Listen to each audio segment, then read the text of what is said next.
Time now for Financial Focus, and I am joined by financial analyst Steve Budin. Steve, thanks for being with us again.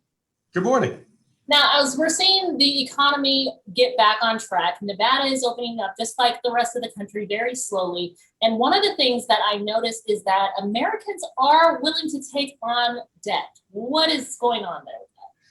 Yeah, and this is a good news, bad news story here. Over the last 16 months, Americans really have been cooped up, not being allowed to do a lot of different things. Well, now they're willing to go out and spend money on both goods and services. But like I said, this is good news, bad news. The good news is that Americans over the last 16 months have paid down records amount of debt.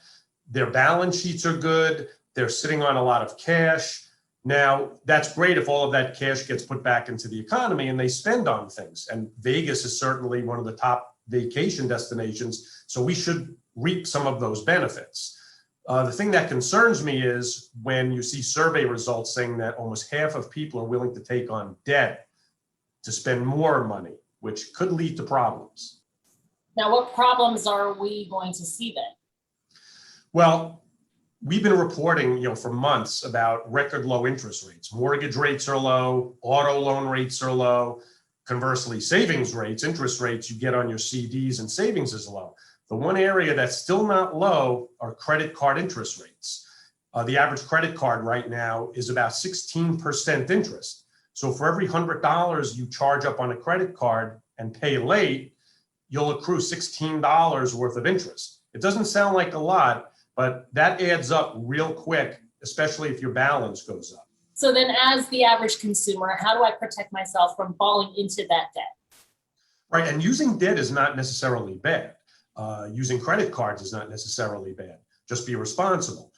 You have to pay the balance off every month to avoid that high interest rate on a late payment and accrued balances. Many of the credit card companies now offer you auto pay. So you can set up that your bill gets paid automatically on its due date. So if you forget or you're traveling or you don't have the ability to pay at that particular point, the credit card company will pay the bill for you out of your bank account. Anything you can do to avoid the late charges and interest is the smart way to go. Now that summer is here and a lot of people are planning vacations, people are going to be looking at those credit card bills a lot more closely. Thank you, Steve, for being with us, talking about being responsible when it comes to our credit. We'll be back after this.